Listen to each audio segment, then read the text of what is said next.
नमो अरिहंताणं नमो सिद्धाणं नमो आयरीयाणं नमो वज्रायाणं नमो लोये सव्यसाहूनं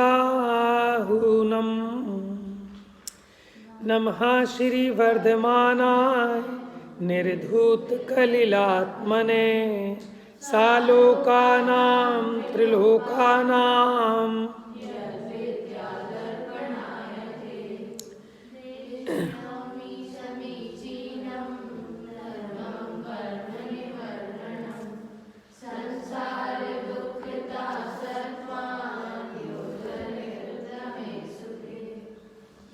तो कल 54 तक हुए थे अपने।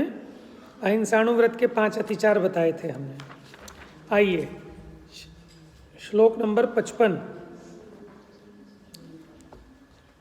अब कहेंगे सत्याणु व्रत का स्वरूप।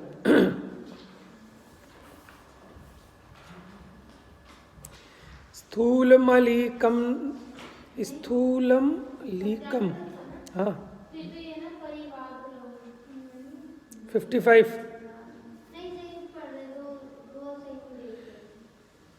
स्थूलमलीकं न वदति न परान् वादयति सत्यमपि विपदे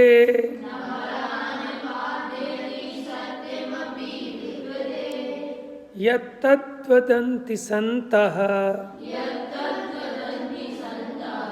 स्थूलमृषावादवैरमणम्।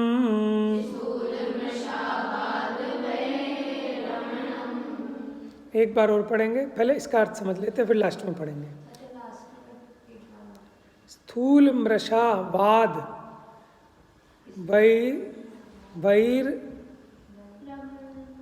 वैरमणम वैरमणम।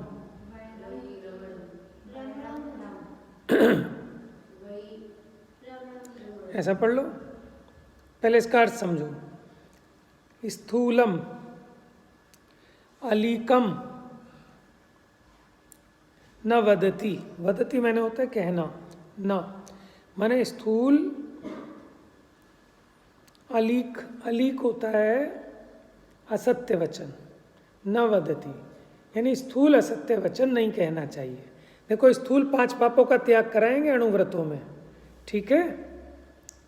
तो स्थूलम अलीकम न वदति, तो स्थूल असत्य वचन नहीं कहना चाहिए। न परान वाद्यति, न दूसरों से बुलवाना चाहिए। सत्यमपि विपदे,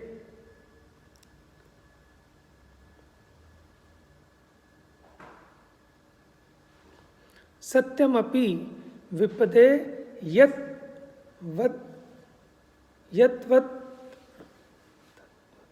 यत्तद्वदन्ति। देखो इसमें क्या कह रहे हैं, सत्यमपि, सत्य भी, विपदे माने जो विपदा करने वाला हो। क्या कह रहे हैं, ऐसा सत्य भी नहीं बोलना चाहिए जो दूसरे को आफत में डालने वाला हो, दूसरे का घात कराने वाला हो। बात समझ में आ रही है। इसमें क्या क्या, स्थूल असत्य नहीं बोलना चाहिए और दूसरों से बुलवाना भी नहीं। और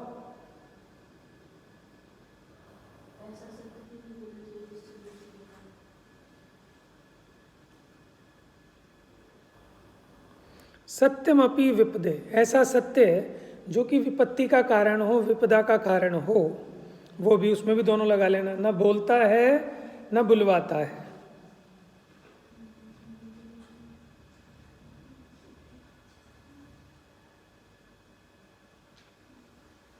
यत्तद्वदन्ति, यत् माने जो होता है ना, माने या उसे, वदंती माने कहते हैं, संतः, संत उसके लिए क्या कहते हैं, स्थूल मृषावाद वैरमणम। देखो विरमण बताया था आपको कल एक शब्द, विरमण माने क्या होता है, उससे विरक्त होना, ठीक है, उसमें रमण नहीं करना। विरम का मतलब होता है विराम, रुकना। एक कलश भी है ना, विरम किम परे कोलाहलेन, कि उस कोलाहल से रुक जा। तो विरमण, ये जो आप पढ़ रहे हो ना, विरमणम यानी विरम, रुकना। तो स्थूल मृषावाद, स्थूल मृषा माने झूठ, वाद माने कहना, विरमणम माने त्यागी। तो उसे संतों ने क्या कहते हैं कि वो स्थूल मृषावाद का त्यागी है, यानी स्थूल असत्य का त्यागी कहते हैं, यानी सत्यानुव्रत का धारी कहते हैं। कौन? संत। किसको कहते हैं? जो स्वयं असत्य नहीं बोलता, दूसरों से असत्य नहीं बुलवाता, और जो ऐसा भी सत्य नहीं बोलता जो कि विपत्ति का कारण हो, किसी के घात में कारण बने, ना ऐसा सत्य बोलता और ना ही बुलवाता। यह त्याग के अर्थ में आएगा।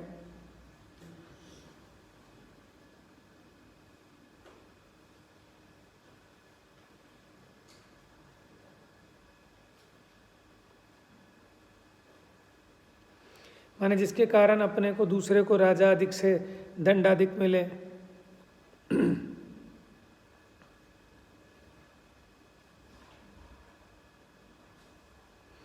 देखना, इसमें लिखना स्थूल झूठ किसे कहते हैं। माने जिसके बोलने से राजा आदि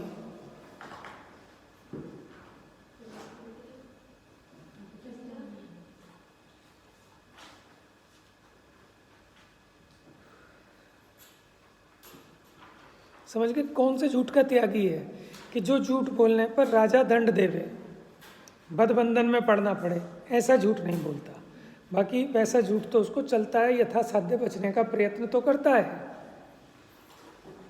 तो स्थूल झूठ का मतलब है ऐसा झूठ जिसके बोलने से राजा आदि स्व को, पर को बदबंधन दंड आदि देवे। तो ऐसा झूठ नहीं बोलेगा कि जिसके कारण जेल हो जाए।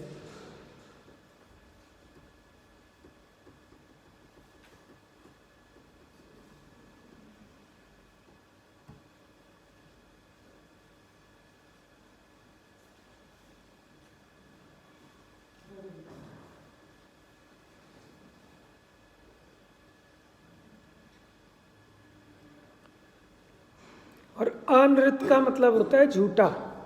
अनृत का मतलब होता है झूठा। ठीक है, लिख लेना, कहीं पर उस दिन पूछ रहे थे ना। हाँ, अनृत का झूठा।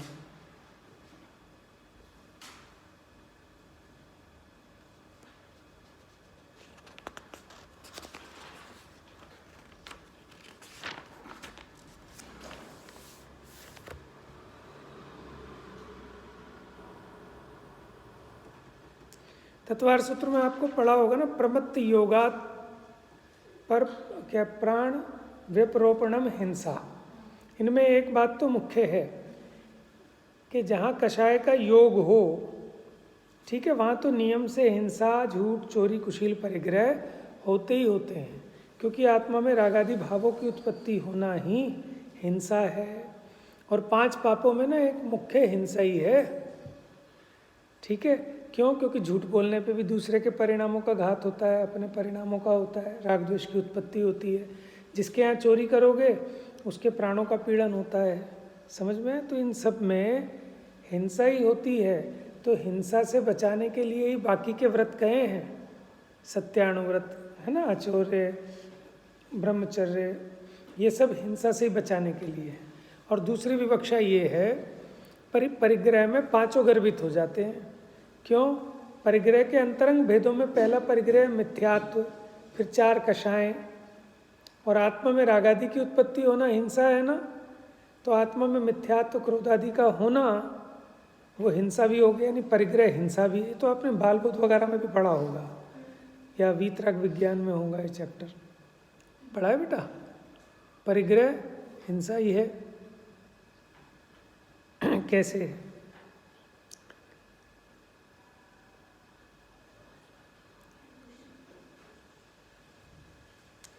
तो इसमें इम्पोर्टेंट बात यह है कि साथ में कषाय सहित होने चाहिए।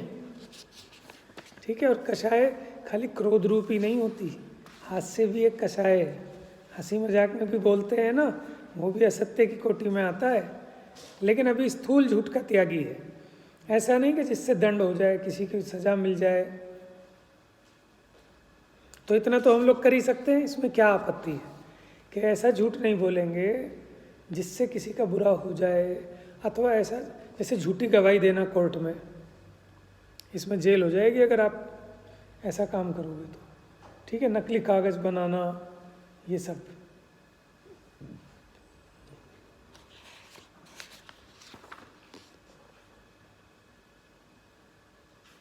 देखो इसमें ऐसा सत्य वचन भी नहीं कहे जिससे अपना व दूसरों का बिगाड़ हो जाए, आपत्ति आ जाए, अनर्थ पैदा हो जाए, दुख पैदा हो जाए, मर्म छिद जाए, राजा से दंड हो जाए, धन की हानि हो जाए। ऐसा सत्य वचन भी झूठ के ही समान है। इसके अलावा इसमें गर्हित वचन भी आते हैं, निंदनीय वचन, किसी को गाली देना, कर्कश वचन कहना, खोटे वचन कहना, तिरस्कार के वचन, अहंकार के वचन। ठीक है, चलिए अब आगे बढ़ते हैं। सत्यानुव्रत के 5 अतिचार। अब इनमें हमें इन 5 चीज़ों से बचना चाहिए जिसके कारण इस व्रत में दोष आता है। एक बार फिर से पढ़ें उसको, श्लोक कौन सा? हाँ बिल्कुल, अभी 55 नंबर का छंद और पढ़ो। स्थूल मलिकम न वदति न परान वादयति सत्यमपि विपदे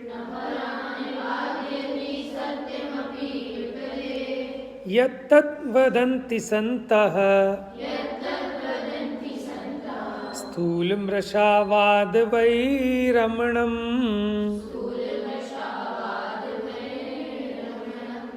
याद करना आपकी रिस्पॉन्सिबिलिटी। हाँ, वैरमणम्। तो मैं क्या पढ़ोगे? अलग से बच्चे डिस्कस कर लेना। चलो आगे बढ़ो फिर। परिवाद रहोभ्याख्या पैशून्यम कूटलेख करणम च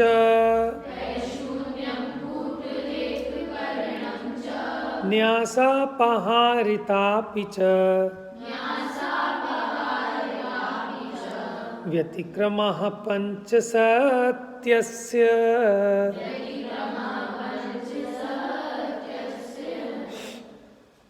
देखिए, अभी सत्यानुव्रत के क्या क्या अतिचार होते हैं जिनसे अपने को बचना चाहिए। पहला है परिवाद। ठीक है, परिवाद लिखा तो है। परिवाद का मतलब है मिथ्या उपदेश। अब रहोभ्याख्यान क्या है? एकांत में स्त्री और पुरुष के द्वारा किए गए कार्य का प्रकट करना। रहोभ्याख्यान माने किसी की गुप्त बात को प्रकट करना।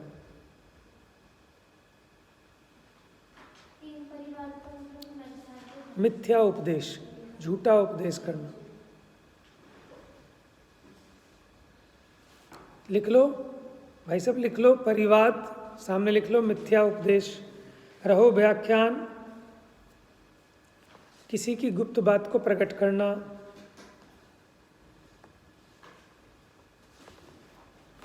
अगला है पैशून्य।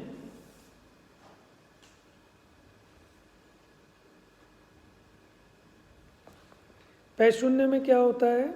माने किसी का बुरा करने के इंटेंशन से, ठीक है, उसकी बात को छिपकर किसी को कह देना, चुगली कर देना जिससे कि उसका बिगाड़ हो जाए, वो पैशून्य है। माने आपको किसी की कोई कमजोरी पता लग गई और उसकी उस कमजोरी को किसी अन्य को चुगली कर देना, कह देना ताकि उसका बिगाड़ हो जाए। ये कैसे हैं? ये पैशून्य वचन है। तो ऐसे पैशून्य वचन नहीं कहने चाहिए। जैसे कभी किसी से झगड़ा होता है ना, उसकी कोई कमी हो कि जा तू तो क्या था, तेरी तो ये हालत थी, तेरे को 10 रुपये भी मैंने दिए थे, है ना। छोटे बच्चे आपस में, जा मैं पूरी क्लास को बता दूंगा एक दिन तेरे पैंट में ही सूसू कर दी थी। समझ में आया? ये कैसे वचन हो गए? पैशून्य वचन। कैसे वचन? बात समझ में आ रही है? इससे क्या होगा? ये भी असत्य की कोटि में आएगा। आपके सत्यानुव्रत में दोष लगते हैं। बच्चे चीटिंग करते हैं ना एक दूसरे को, ब्लैकमेलिंग, कि नहीं तो फिर देख बता दूंगा, मैडम को बता दूंगा, तेरी मम्मी को बता दूंगा, तूने उसका लंच खाया था क्लास में। समझ में आया? किसी की कमजोरी जानकर फिर उसका किसी और को छुपकर उसकी चुगली कर देना, बता देना, ये सब क्या है? पैशून्य वचन। आपने तत्वार सूत्र में पढ़ा होगा, गर्हित, पैशून्य, इस तरह के वचन होते हैं, कलहकारक, पीड़ाकारक है। पैशून्य का मतलब, चलिए आ गया समझ में? ये काम तो छोड़ सकते हो भैया सब लोग, कभी जिंदगी में चीटिंग मत करना। सामने वाले के परिणामों की इतनी मतलब वो होती है अंदर में पीड़ा उसको कि सुसाइड कर ले कोई, समझ में आया? हाँ, ब्लैकमेलिंग हो जाती है ना। आपने किसी की बात किसी को छुप के कह दी, नहीं कहने वाली, या उसकी कोई कमजोरी, ठीक है ना, जिसके कारण वो बेचारा मुंह दिखाने लायक नहीं रहा। बात समझ में आ रही है? देखो ऐसी मिस्टेक नहीं करनी चाहिए। उसके सोचो ना, उसके प्राणों का कितना पीड़न होता है। हमारी कोई ऐसी बात हो, ठीक है, हमसे कोई गलती हुई हो, कमजोरी हुई हो, पाप हुआ हो, और आपको पता हो, तो आप किसी थर्ड पर्सन, जैसे किसी के रिश्ते होने होते हैं ना, तो कहते हैं अरे साहब इनके घर में रिश्ता कर रहे हो, अरे तो बहुत, एक बार ऐसा हो गया था, एक बार वैसा हो गया था, ये हो गया था, वो हो गया था। तो सोचो कितनी बुरी बात है ना? लेकिन इन सब में भी अभिप्राय मुख्य है, समझ लेना अपने विवेक से कि कहाँ आपका अभिप्राय उसका बुरा करने का है, कहाँ भला करने का है, कहाँ क्या करने का है। ठीक है, आप उसकी मम्मी से शिकायत इसलिए कर रहे हो ताकि इसकी कुटाई होए, और एक आप इसलिए ताकि बच्चा बिगड़ ना जाए। ठीक है ना, हम भी आपकी शिकायत हो सकता है दीदी को कर दें, लेकिन इसलिए नहीं कि इनकी पिटाई हो जाए, इनका बुरा हो जाए। किस लिए? कि ये बच्चे सुधर जाएं। बात समझ में आ रही है? तो इंटेंशन वो तो हर जगह काउंट होगी। आ रही है बात समझ में भाई साहब? और जीवन में अपने अगर ये चरणानी योग जो चल रहा है ना उतार लोगे, तो आप जगत में पूज्य हो जाओगे, इतनी प्रतिष्ठा होगी, लोग कहेंगे भाई ये तो देवी है, देवी है ना। मैं सुनता हूँ कहीं कहीं घरों में ऐसी स्त्रियाँ होती हैं, दुनिया कहती है भाई साहब इनके तो देवी आई है, देवी है, साक्षात देवी है, साक्षात लक्ष्मी है। समझ में है? इनके तो पैर पूजो, इतनी अच्छी बहू आई है इनके। क्यों? उसके जीवन में ये आचरण है। जिसने अपने जीवन में सत्यानुव्रत धारण कर लिए, देव भी उसकी पूजा करते हैं। मनुष्य देवों की पूजा नहीं करते, देव संयमियों की, यहाँ तक कि देश संयमियों की भी प्रशंसा करते हैं, पूजा करते हैं। तो जगत करे तो क्या आश्चर्य। जगत में आपका व्यवहार इतना प्रामाणिक होना चाहिए। देखो, हाँ, मुंह पे तारीफ होना, इसमें कोई बड़ी बात नहीं है। ठगने वाले मुंह पे ही तारीफ किया करते हैं। प्रशंसनीय वो हैं जिनके पीठ पीछे भी तारीफ होती है कि भी कुछ भी कहो, बच्चा बड़ा अच्छा है। समझ में आया?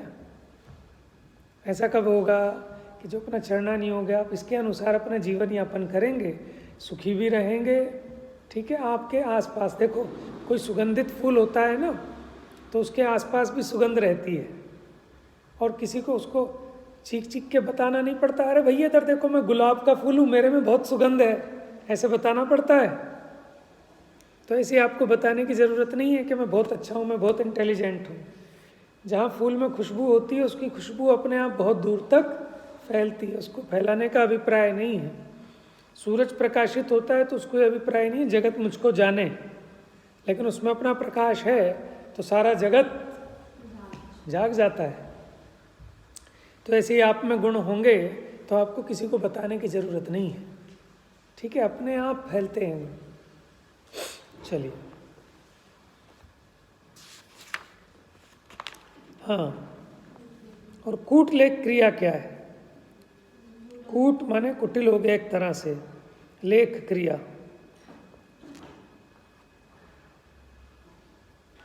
जैसे आपने किसी के नाम से चिट्ठी पत्री लिखी, उसको समझाया नहीं, उसके नाम से कुछ और लिख दिया गलत का गलत।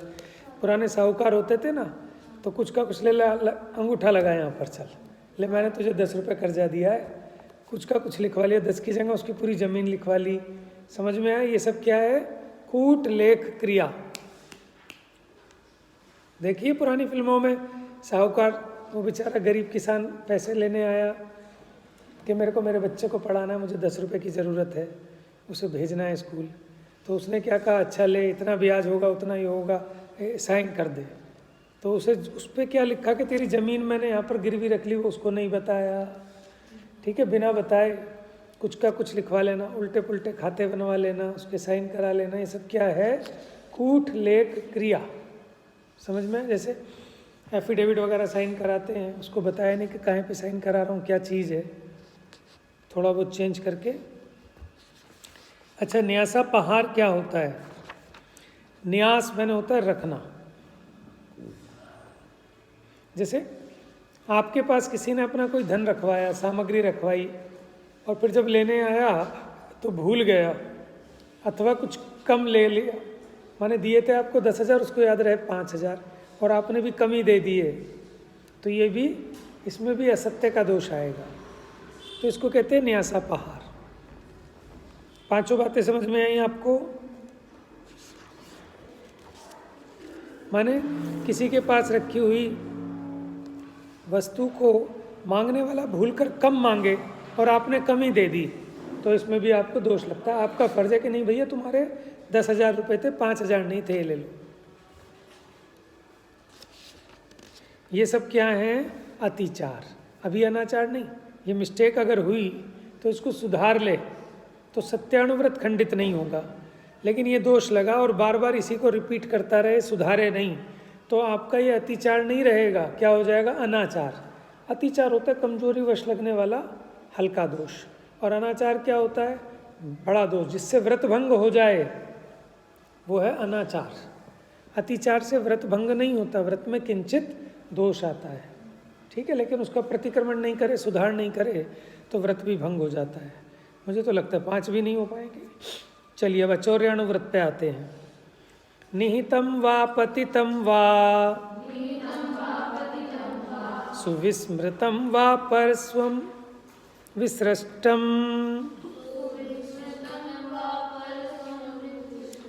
परस्वमविसृष्टम परस्वमविसृष्टम परस्वमविसृष्टम निहितम वा पतितम वा। नहीं मिला बेटा? मिल गया?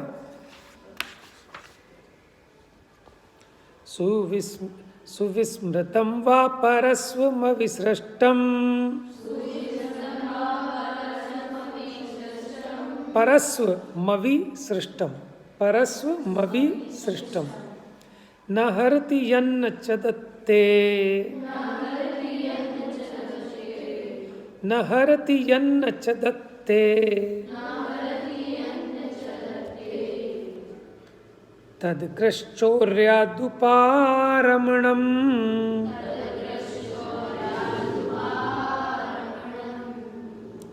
निहित मैंने होती है रखी हुई, आप लिखते रहना ये चीज़ें, तभी आपको याद रहेगा। निहित मैंने रखी हुई, पतित माने गिरी हुई, ये तो बच्चों बालबोध में पढ़ा ना, किसी की रखी हुई, पड़ी हुई।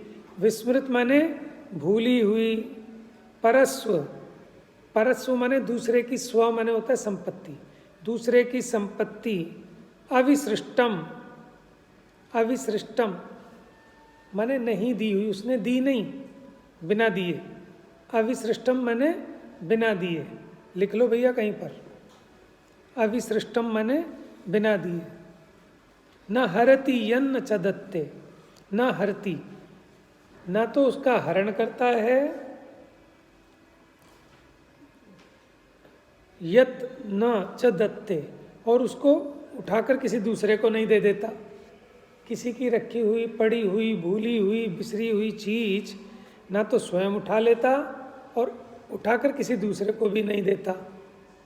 कई बार ऐसा होता है कि हम तो नहीं उठाते, लेकिन उठा के किसी तीसरे को दे देते हैं, ले ले ले जा, तो वो भी चोरी में आएगी। मैंने तो ली नहीं, तुमने नहीं ली, लेकिन तुमने उठाकर किसी दूसरे को कैसे दे दी, किसी और की चीज, ठीक है। वह है अकृश। अकृश माने स्थूल, चौर्या, स्थूल चोरी। अब देखो यहाँ पे क्या है, दुपारमणम, उपारम, उपारमणम। उपारमणम का अर्थ है वही विरक्त होना। जो विरमण का अर्थ है वही उपारमण का अर्थ है। ठीक है, उससे रहित होना। रमण का मतलब तो समझते हो ना, उसमें लीन होना। उपारमण उससे हटना। ठीक है, तो इसमें क्या हुआ, किसी की निहित, पतित, विस्मृत, क्या, परस्व माने पर की संपत्ति या सामग्री, अविसृष्टम, अविसृष्टम माने बिना उसके दिए, न हरति जो हरण नहीं करता, न च दत्ते न किसी अन्य को देता, वह तद मैंने वह अकृश्चौर्य दुपार पारमणम, क्या है वो, स्थूल, ठीक है, स्थूल चोरी का त्याग है। यानी कौन सा व्रत हो गया, अचौर्याणु व्रत हो गया। बात समझ में आ गई, चलें आगे। ये तो कोई करता नहीं ना, ये हमारे लिए खाली पेपर देने के लिए नहीं है, ये बातें ये अपने को समझने की है। लोग कहते हैं चोर चोरी से जाए पर, अरे कितना पढ़ती है, क्या क्या लिख रही है भाई, कितना लिखेगी, क्या लिख रही है बताओ। अच्छा ठीक है, थोड़ा देर ध्यान दो, मज़ा भी लेना चाहिए, ये नहीं लिखने लिखने में लगे हो। अगर आपको आनंद आ रहा है तो आप भूलोगे नहीं। कॉपी पे कितना भी लिखो, तो किताब में भी लिखा है वही आपने कॉपी में भी लिख लिया, उससे क्या होगा, जब आप रिवीजन करोगे किताब से भी तो देख सकते हो। वो चीज़ें लिखो जो आपको किताब में भी नहीं मिल रही और आपको ऐसा लगता है कि वो मिस हो जाएंगी, मैं भूल जाऊँगा, सिर्फ वो नोट्स बनाए जाते हैं। ठीक है, नहीं तो बुद्धि कुंठित हो जाती है। कहते हैं ना, ज़्यादा पढ़ने वालों के दिमाग में कीड़े पड़ जाते हैं। कीड़े पड़ने का मतलब क्या होता है कि मैंने वो बुद्धि, वो कुछ और सोच ही नहीं पाते, वो लकीर के फ़कीर बने रहते हैं, उसी में घुसे रहते हैं, दिमाग से कुछ सोचते नहीं। तो ऐसे भी नहीं पढ़ना। पढ़ने का सही तरीका, ऑलराउंड डेवलपमेंट होना चाहिए, बुद्धि थोड़ी खुली रखनी चाहिए। यहाँ जो पढ़ रहे हैं उसको थोड़ा सोचना, विचारना, लगाना, थोड़ा स्पेस देना चाहिए बुद्धि को भी, है ना। और इस तरह के वो किताबी कीड़े तो बिल्कुल नहीं बनना चाहिए। ठीक है, क्योंकि उससे सोचने समझने की क्षमता खत्म हो जाती है। वो तो रटता रहेगा, उसको कहीं माने लेबर वर्क ज़्यादा करते हैं, मेहनत तो बहुत करेंगे लेकिन आउटपुट नहीं आएगा उसका। कुछ थोड़ा सा पढ़ते हैं लेकिन उसको दिमाग में समझते हैं, उसका कंसेप्ट क्लियर करते हैं, तो मार्क्स अच्छे आते हैं पेपर में। ठीक है, अब वो ज़माना चला गया। पुराना ज़माना होता था कि खूब रटो, खूब पेज भरो, ये करो, वो नहीं। अब तो टू दी पॉइंट, और क्वेश्चन भी ऐसे आते हैं, एप्लीकेशन ऑफ माइंड आपको लगाना पड़ता है, रटावा नहीं आएगा। आपको क्या समझ में आया, इस तरह के प्रश्न आते हैं, उसी में फंस जाते हैं फिर। चलिए एक छंद और ले लेते हैं बस 2 मिनट में। आचार्याणु व्रत के अतिचार आएंगे, है ना।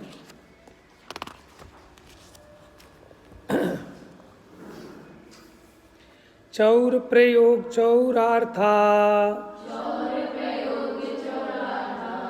दान विलोप सदृश सन्मिश्रः, हीनादिक विनिमानम, पंचास्तेव्यतिपातः।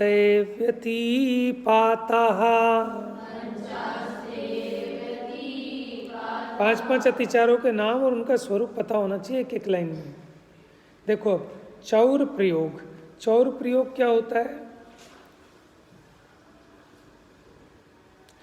चोरी करने वाले के लिए प्रेरणा देना, दूसरों से प्रेरणा दिलवाना अथवा उसकी अनुमोदना करना चौर प्रयोग है। चौर प्रयोग में क्या होगा, चोरी का प्रैक्टिकल है ना, उसको स्वयं करना, कराना, अनुमोदना करना, ये चौर प्रयोग हो गया। दूसरा क्या है, चौरार्थ दान। चौरार्थ दान,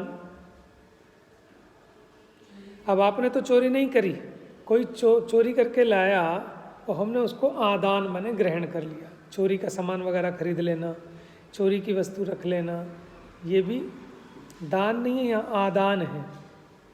ठीक है, चौरार्थ आदान, आदान माने ग्रहण करना, प्रदान माने देना और आदान माने, आदान माने याद रहेगा,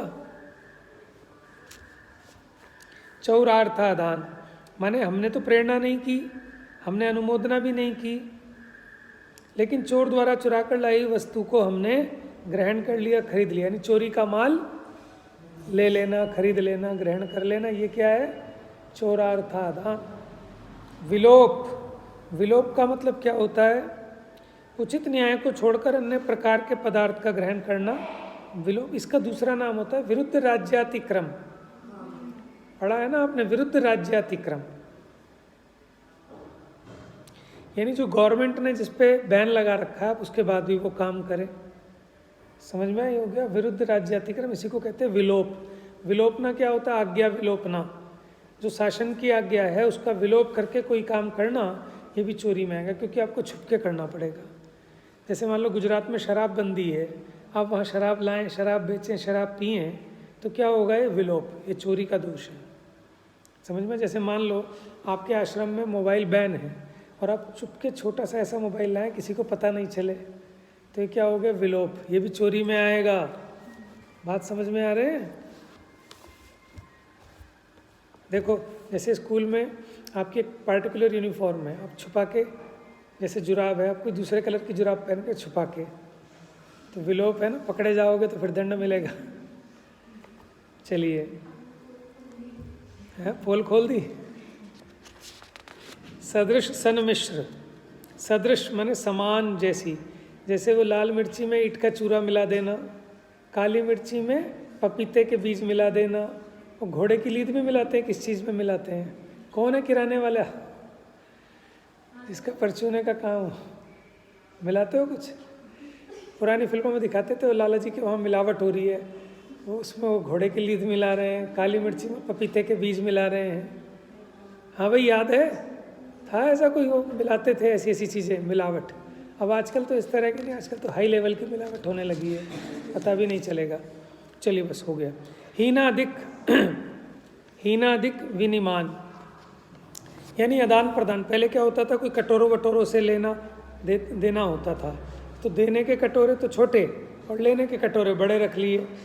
तोलते वक्त किसी को देना है तो बाट अलग है और लेने के बाट अलग है। ये क्या है? हीना अधिक विनिमान, कम अधिक लेना देना, ज़्यादा तोलना बोलना। ठीक है, अपने वो जो मापने की चीज़ें हैं, तोल बाट हैं, मीटर हैं, वो अलग अलग रख लेते हैं। जब देंगे तो इससे देंगे, लेंगे तो इससे लेंगे। समझ में? ये उसका अतिचार है चोरी के। ठीक है, बस बाकी चर्चा कल करेंगे। जावाणी के ज्ञान से सूझे लोकालोक, सो वाणी मस्तक नमो सदा देते हूँ धो।